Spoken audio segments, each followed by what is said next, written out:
Hi guys, welcome to Truth and Tears podcast. My name is Maureen and I'm so excited always to hang out with you. Today we have questions. In fact, live generally we have questions. But I can't guarantee to give you all the answers. One thing I'm sure is that I can help you, we can help you, give you wisdom tips on how to navigate life and what you're going through. So today on our podcast we have the honorable, not just honorable, the doctor. There's a doctor inside the honorable. One of the finest and bestest, if I'm to use that word, here in the city of Owerri, the Southeast General. We have honorable doctor. Hey, yay! I've been waiting to call her name, Chimdi. Thank That you name is so too much. big. That title is too big. Honorable Doctor. Doc is Hey! easy. Go and collect doctorate degree. Let's Let's see. demystify all those excess titles. No, but no. Let's Sometimes no. demystify. Sometimes they feel he's a creative. He's a music minister. Apart from the fact that he will introduce himself. But one of the things I want you to know that some of these singers that you see out there are well educated. Do you get that? They are well read and well educated. They are not just doing it because they don't have a job. So let me just state that out there. So quick one. Please introduce yourself. Okay, my name is Chimde Sono. My friends call me Honorable. The Honorable brand came from the title I got when I was in school, when I played school politics. Then at Federal University of Technology, Owerri. What else? I work at Futo. Um, I'm a music minister. You know, that office of music minister, like music ministry, it has always been a subject of controversy. So at some point, okay, I'm a gospel artist. If music minister will cause problem, I beg go. Not gonna Gospel be. artist is okay. Okay, so good to have you Yeah. with us. So let's get into what we're supposed to talk about. Here we talk about the truth. One thing I've observed and that has been purging my heart, it has been everywhere on social media. It has to do with creatives, especially music ministers, gospel singers, about the wave of don't charge, Hey! please charge, they Ah, should charge. I'm a should we singer. break this step one now? Let's just no. I don't know whether I want to break it or you want to leave it hanging. But I Ah, want you to help us clarify it. From your let us all this we've been hearing pastors, ministers give ah. their 2 cents from the horse's mouth. A music ministers, and that's what you do. Tell us Okay. what's your take on that. Even the scripture says, a laborer is worthy of his wages. Okay. Music ministry might not be in that fivefold ministry of the apostolic, evangelistic, and all those ones, but it's all encompassing. You can be a music minister and function as a prophet. Mm, You can be a music minister and function as an evangelist. So let us not start looking at it from that point that it's not part of the fivefold ministry. It shouldn't be recognized. It's not recognized as a fivefold ministry, but that fivefold ministry has music attached to everything. mm, So if the prophet is worthy of an honor, and we call it honorarium, why don't the music minister have that privilege? Okay, why don't we have that privilege? I'll use my life as an experience and as an example. When we started into this full time, we were blacklisted because at any point you're not charging, but you're trying to explain to them that, see, oh, I'm coming with a team. I'm coming with a 10-man team, a 7-man team. They say you're making merchandise of your gift, that you're being carnal. But the same people that will complain that you're being carnal would invite someone outside the city, and when the person gives them a bill to take care of, you see them gladly doing it. So it's hypocrisy. mm, It's hypocrisy. I wouldn't tell you, okay, this is what we charge. But I could give you a hint that my transport logistics from here to here with my team could cost this. And you check it out. I'm not giving you one bogus amount like that. You check it out. Now you tell us not to let you know that the host should know what to do. At some point, we have some hosts that are not, to me, spiritual enough to discern that this guy came with a team. This guy came with, and part of his team or the membership of his team, you would have married people there. You would have students, dependents too. So even if I should do it based on relationship with you as the host, how would I explain to these people that this is my friend? Okay, and so that's a battle. It's a battle. But I think the problem here is it's not like they're complaining of that music people charge. They are complaining that the charge is too big, is too much. That how can somebody be charging in dollars, be charging in millions? Please. That's the person's grace level. I believe everybody has his own level of operational measure of grace. Yes. Okay, there are teams that there are people that you can give your team members 10,000 for every occasion, every event, every ministration. Some give their team members 50,000. Some give 100, some 200. So you don't expect someone that gives each team member 200,000, 300,000 for every movement to give you a charge of 100,000 or 200,000. Some, we do rehearsals. People don't understand this. That song that you had and you are blessed with, I say, we love this song. Let us call this artist. Do you know how much the artist spent on promotion? Do you know how much the artist spent even in the studio? People don't understand this one. But the song trends and everybody is shouting, wow, this song is trending. Do you know the promotional services the artist had to skin himself through to get? We know these things. Even the so-called event host, I wouldn't want to say pastors because we have other event hosts. They know all these. They know the power of media. They know what happens when people promote songs. And they know how much people spend. So why would you be complaining when this artist tells you, please, this is my take. I wouldn't want to use the word charge because freely we receive, freely we give. It's an honorarium. It's a welfare bonus. Someone calls you, please come to Macedonia. I'm using the biblical term. Come to Macedonia and help us. Okay? And from where you are to that Macedonia, it could take flight details.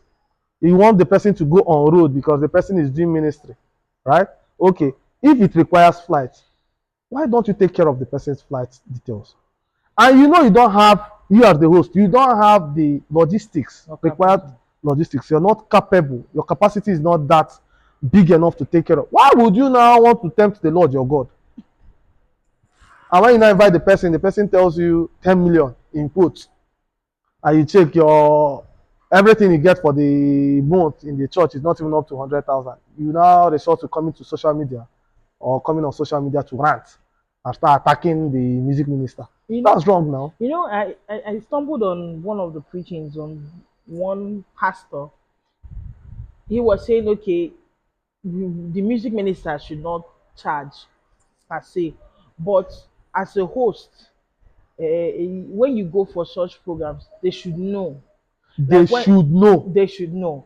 Like when you go to a program, you see the amount of money they spend on billboards, on publicity. You now come to the church. When you see the setting of the church, you know that this person they try. And at the end of the day, such persons might not even give you anything for transport. Person might not even pick your call again. Yeah. How do you deal with such people, please? I want to create a balance, okay? That we clamor for some sort of financial respect. You should also understand that this is kingdom service. This is kingdom work. The biblical Paul would say, I have learned to stay in affluence, and I've also learned to stay in lack. This is just for the kingdom. And kingdom services require, at some point, persecution. Everything must not be rosy. Even Jesus said, if you want to be my disciple, you take up your cross. There must be a cross to bear and carry. Everybody must not treat you right. Everybody Yeah. must not treat you well. So I would always advocate music ministers, creatives, have something you're doing. Okay. I love using scriptural verses or scriptures as my focal point. Paul was a tent maker. Paul was a writer. Okay, Paul was a stock of the Pharisees. That means he read books. Some would say he was a lawyer. So he had other Source streams of of income income. Yeah. that whenever it requires going to a place where they don't really have the capacity to host you, but you're led to go there, go there. Mm. When it requires you going to places where they have the capacity, Jesus visited everybody. He visited even the rich people, he visited the poor. He went to Lazarus' house. Okay, what did Lazarus give him? All right. And he still went to all these Nicodemus and everything, Zacchaeus. He went to there. So your ministry shouldn't just be one-sided. It Yeah. shouldn't just be that you're going to only where they can pay you. You should also understand this is kingdom business, and your target audience is not just the rich. Mm-hmm. You also have the poor in your space, in your circle. So you should know how to adjust, accommodate them. Then there's something I want to point out. One of the reasons why artists or creatives have high bills. This one I want to say now will be controversial. They will crucify me. This set of people will crucify me, but I've just got to say it. The team you're working with. Some team members are not even gospeled enough to know that this is kingdom business. Some see it as pure business. So when you're calling them, you need these people, Yeah. no doubt. Maybe they understand your style, they understand your area. Okay, you need them, but they don't understand that this is kingdom business. At some point, you must pay them. So you're forced as the creative to include their bills to everything, and it now gets high. An average creative that you might be claiming that you're giving 5 million, 10 million, might not even be going on with 2 million naira, and the remaining is shared amongst the team. Yeah. But what the whole world sees, the event host, the organizer, Is that is that this? it is the artist that takes the 10 million. Most times, I really don't blame some of these team members. You know why? Some of them, that's the job they do. The same way you're a banker, the same way you have doctors. Some of them, their work is to play keyboard. They have sounds. They have some. Their job is they play drum for a living. We need to balance it. Jesus, we are talking about the gospel world now, right? When Jesus went to see Lazarus when he died, Luke, Abi, and the Gospel of John, chapter 11, rather, Yes. he said, okay, let us go to the other side. His disciples were like, no, this place, they didn't receive us well the last time we went. Okay, so let us paraphrase. Let's substitute this to what you are doing. Ah, boss, we know if you go there. No be this one way we go that last time. Pastor no gree, they no No gree love. show love. We know they go again. But he was like, let us go. One of the disciples now said, men and brethren, let us go. If it requires we dying there, let us die with Christ. Mm. That's when you build your team to the point where they are now your disciples. They understand you. They understand when there is abundance and when there is lack. We do music professionally aside the kingdom work. We go for event shows. Okay, we do music. That one, yes, we know that this one is professional, this one is business. You've got to pay. But when it has to do with kingdom service, you've got to be very careful. Yes. Very careful. So you wouldn't at some point make merchandise of your gift. So the team needs to understand that this is not just pure business. When we want to do business, the same thing I work with them when we go for professional events, gigs, weddings, burials, naming ceremonies, parties. Okay, they're not, yes, something good is coming out from this one. So we have our agreements and I give them what is due. You for them. All right. Talking about this same music ministry, have you ever, at any point, I know how long have you been doing this? Let's say 11 years 11 years professionally. Yeah. professionally. Have you at any point felt like giving up? What was a breaking point and what made you stay? Yes, yes. Every time, not just once, not twice. At some point, you feel, at some point, you feel this weight. You feel like these people are not just about the people. You feel discouraged. There are lots of discouragements out there, okay, stemming from maybe personal issues, emotional issues. Would I say how people receive you, the rate of reception, and financial issues too. Okay, family. So sometimes you could. Can you share one that almost broke you, but how did you stay? Why did you stay? Aside being a Christian, I am hyper emotional.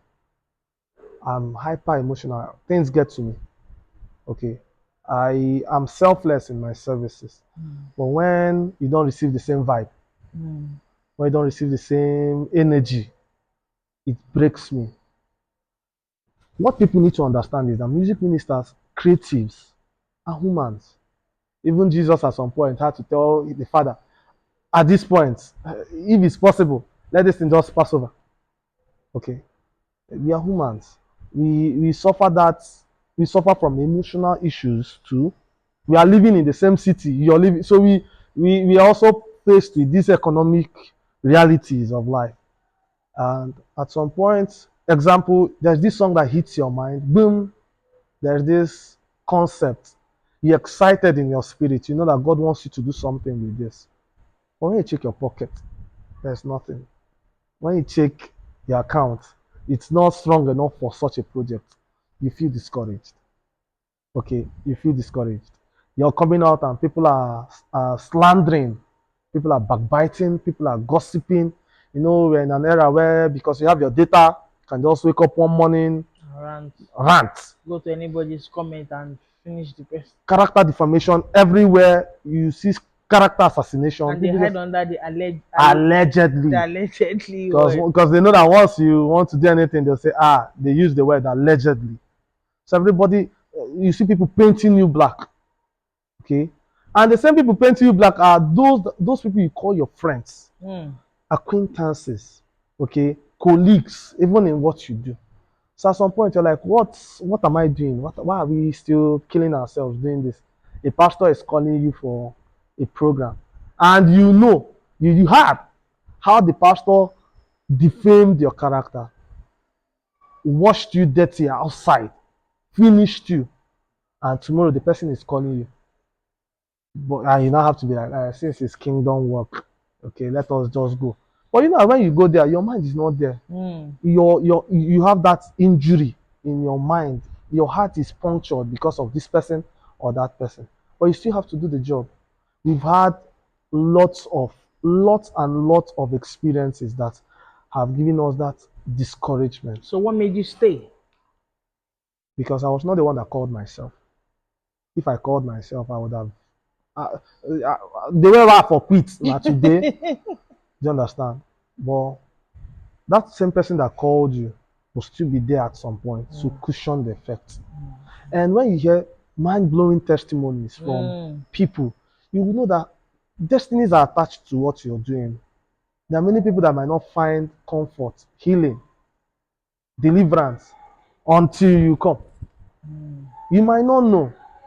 The day I dropped my song, Zamaboy, let me explain. The day I dropped my song, Zamaboy, what was on my mind was for this song to blow. I wanted the song to blow, blow, blow. That's what every artist would want. But I think God had better plans. I didn't really want to drop that song that time because I didn't really have the funds. I didn't have the funds to promote the song. But I don't just know what happened. I had to just drop the song. I just created the link and dropped it. That Saturday morning, I dropped it. In the evening, I went to church for choir rehearsals. And someone called me. I was crying. An age-long friend, long time colleague and friend. He called and was crying. He's based in Lagos. And he was crying that I just saved his soul. I was like, what happened? That was the wave of sniper. What's it called? Suicide. Yes, I can remember. And he had already bought the sniper. He had already bought the sniper. He was about to just write his Will and last words. everything. and he got a notification, a beep. Bong. Honorable, my old time friend. When don't drop song, make I check out. Let's check this song out. And it was in the process of him checking the song out, he started vibing to the song, dancing. From that morning till when he called because Nigerian factor, NEPA, NEPA took the light and cut his joy short. That was when it even dawned on him that this same person wanted to kill himself and commit suicide. Now see how that song, God used that song to revive a soul. I was in church that day. I was shaking because that was far from what I had in mind for the song. What I wanted was the song should enter the market and I blew. But that song has become a soul saver in quotes. To someone else's life. Good. So these testimonies keep us going. When we hear these testimonies, we are not just doing it for ourselves. Okay, there are destinies, there are people out there that need these songs, that need our services, that need these ministrations. Okay, they need us, they need our presence, they need our contents. Okay. Okay. Can you share one personal struggle that you've you're going through, or you at one point you went through, and you had to climb the stage and no one knew? Heartbreak, emotional That is boyfriend, girlfriend. breakfasts, breakfasts. My God, who did this to Like I my said, honorable? I'm hyper emotional. But you don't look it, you look like someone that have it all figured out. We try to act like all is well. Okay, when someone asks you how are you, you say, all is well. We thank God. We always hide under that umbrella of we thank God. All is well. As We give well. God praise. But deep down, you're struggling. There was one certain day, they were even calling that they were waiting for me and the team now. I was still on my bed. My heart was so heavy, I couldn't leave. The burden was so much on me that I was just rolling on my bed. I was feeling for them. How would I explain to these people that I have not healed? How would I explain to these people that I am emotionally down? I prayed. I tried to, okay, let us speak in tongues and edify ourselves. It did not work. I tried to sing. It did not work. I cried. At some point, I just had You to. cried because of woman. My dad would say, "Inherit name." I had it name. Okay, so let's be real. Okay, Oh my God. when I came, Please, where is this woman, I beg? my God will judge that woman. Where is she, Rico? I need to. Okay, so Is she still in Owerri or she we has no, relocated? let's leave that one. No, where is she No, now? let's leave that one for. Let's respect her privacy. Yeah, I know. I'm just kidding. I came on stage. Nobody knew. I had to just do a downbeat worship section. People were crying and they were like under the anointing. What? I was crying because of something else. But I believe God used that my cry to solve a problem. Yes. And immediately, I just had to tell them that I needed to rush back home. Then I felt I was excited though, because at some point we still do that. And we come off stage, everybody's dancing, everybody is feeling the vibe, and immediately I stepped down the stage, greeted everybody, I entered my car, I moved. As I entered my house again, it was like that burden was just waiting to receive me. You. I entered my house, I took my shower, I still went back to that bed, and that heavy heart came again. People will not understand. We are humans. Okay, I believe I've healed. I've healed. I've moved past that level. Talking about you being in the gospel industry, have you ever felt the need to compromise your faith because of fame and money? Yes, yes. The urge is there, the push is there. You get calls, honorable, you're doing well, but we need to take you a step higher than this. Come and meet us. Come over here. Why don't you? Why don't we? I wouldn't mention one or two things, but we understand. How do you handle such pressure? The way I was groomed and the way I was trained by my parents, nothing moves us. Nothing moves us. To God be the glory. I went to the highest paid primary school then. My parents never had the money. My parents paid in installments because of the relationship they had with the school proprietors. When school fees then, government schools, primary schools, you are paying 100 naira, and private schools you are paying 1,000. My school paid 10,000 naira. A plot of land behind where we stayed was 15,000. Per term we are paying 10,000, and we are four at some point in the school. My dad had to spread it. Anytime his salary comes, he pays in installments. So we are exposed to the best kind of life that nothing can move us anymore. That thing you want to use to, I've seen it. I might not have it, but we've been exposed to it. That you're driving your Lamborghini and I'm driving my 2K. Car is car. As long as it takes you to your Good. destination. You wind up and you're having your AC, and I wind down and I have a natural breeze. Breeze is breeze. Air is air. Okay. I can't be moved by anything. I can't be moved. Some of us have other streams of income that you can't just push me by this thing. You want how much do you want to give me? How much? I don't have that money anyways, but I've been exposed to some figures. So come on. It doesn't move me, it doesn't touch me. Final words to people, upcoming singers. What do you have to say to them? And Hey, creatives, yes, too. creatives, work at your pace. Mm. Work with God. He's leading. Don't be too anxious about life. Don't have that high quest. Mm. Okay? Jesus interprets it as covetousness. Mm. Someone came and told Jesus, please tell my brother to give me what is rightfully mine. And Jesus said, beware of covetousness. Mm. All right. Man is not measured by. So when that push comes, okay, yes, we strive to be great, higher grounds, but don't at some point have that covetousness in mind. You might not know, but gradually it creeps in because you want to. Everybody's rushing to this place. It's happening here in this city. You didn't hear from God, and you're moving. The case of Naomi might be your Some consequence. consequences. Okay, so I advise people, please work with God. Okay, be content with what you have. Mm. Keep moving. When there's need for you to advance, advance. Don't advance because others are going, because others are doing it. Don't advance because don't try to advance because this is the end thing. Mm. Work with God. Then find your expression, find your originality, Mm.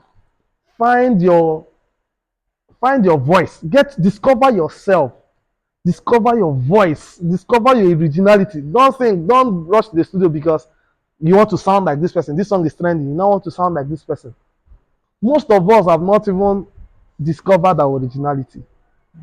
God is not an author of confusion. Mm. He has placed something in you that's different from what he has placed in me. So if I try to mimic you or copy your style, then I'm imitating. Mm. I'm not being original. When we check out artists and songs that are trending, you find out that every artist that is trending has discovered himself or herself. He's singing based on his originality. Mm. So find yourself. Your originality might not be what is trending, Mm. but consistency Keep at will it. bring that originality to light and people will start copying. Mm. Thank you so much, Honorable. Thank you so much for your time. Thank you so much for sharing. We hope to have you some other time on another kind of topic. Thank you. Thank you Thank so you. much. Thank Thank you you. guys so much for listening and for watching. Till I come your way again, do not forget to leave your answers, your questions on the comment section and subscribe. Till I come your way again, this is Tears and Truth with Maureen. Bye. Bye.